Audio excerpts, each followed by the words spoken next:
Hay dos conceptos que me gustaría explicarles en este video que son bastante fáciles. De hecho, en videos anteriores los hemos usado de una manera u otra, pero no los he explicado a detalle y son muy importantes porque los van a usar mucho en programación. El primero es el concepto de que las variables que tienen asignadas a ellas un número pueden ser tratadas como un número directamente. Entonces, ¿a qué me refiero? Imaginémonos que estamos haciendo un programa para una tienda y en esa tienda la limonada tiene un precio de $3. Entonces yo creo esta variable precio limonada y le asigno el número 3. También imaginemos que un cliente pidió 4 limonadas. Entonces el número de limonadas fue 4. Para calcular el total a pagar de ese cliente, yo puedo crear esta variable total a pagar y puedo directamente multiplicar la variable precio limonada por la variable número limonadas. Es decir, no estoy multiplicando 3 por 4 literalmente, sino que me estoy valiendo del nombre de esas variables para hacer esa operación 3 por 4. Y luego, si yo imprimo el total a pagar, me debería aparecer 12, que es el precio que tiene que pagar este cliente por esas 4 limonadas. Entonces, a eso me refería.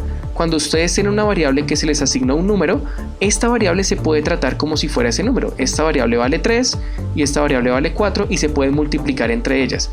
Incluso yo les puedo sumar, por ejemplo, una propina. Digamos que el cliente coloca una propina de 50 centavos, 0,50. Y Python no tiene ningún problema en mezclar variables que tienen un número con números literalmente. De hecho, él puede hacer esta operación y me dice que es $12.5 lo que tiene que pagar esta persona. Entonces, ese es un concepto bastante importante, que las variables pueden actuar como números y Python las entiende de esa manera. Y ahora, ¿por qué es tan importante, digamos, hacer esta operación con el nombre de las variables si se puede hacer tan fácilmente con los números, ¿no? Ustedes pensarán que tal vez multiplicar 3 por 4 es mucho más fácil, es más corto incluso, pero la realidad es que cuando se están haciendo programas más largos, las variables no van a tener el mismo valor todo el tiempo. Las variables de hecho van a actualizarse a lo largo del código o es muy común que eso pase. Digamos que aparece otro cliente y este cliente pidió solamente 2 limonadas. Entonces la variable número de limonadas para este otro cliente va a ser 2. Estoy actualizando mi variable y a la hora de calcular el total a pagar puedo hacer exactamente la misma operación y me va a dar el precio que tiene que pagar este otro cliente. Miren que me va a dar aquí abajo 6, que es lo que tiene que pagar. ¿Y por qué hago este ejemplo? Porque quiero que se den cuenta de que yo no tuve que cambiar la operación que se hizo acá. Sigue siendo el precio de la limonada por el número de limonadas. Manualmente no cambié nada, sencillamente actualicé el valor de limonadas que compró un cliente y ya Python con este código que tengo acá con el nombre de las variables me imprime el total a pagar.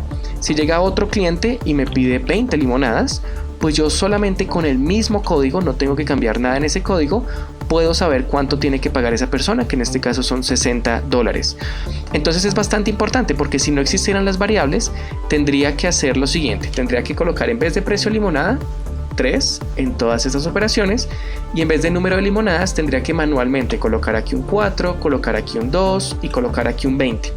Que ustedes dirán que no es algo muy complicado, pero imagínense si mi programa hace 1000 operaciones dentro de ese programa. No me conviene hacer esas operaciones a mano como están hechas acá.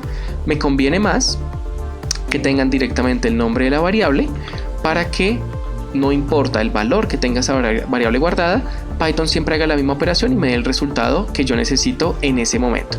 Entonces, el concepto de variables que actúan como un número y el concepto de que las variables se pueden actualizar para que las operaciones se puedan hacer con esas variables son dos cosas que tienen que tener en cuenta y que de hecho vamos a practicar en un ejercicio que les dejé en el repositorio de GitHub. Pueden acceder a él desde la descripción, descargar el archivo de Python y resolver ese ejercicio para que practiquen estos conceptos. Nos vemos en el siguiente video. Hasta luego.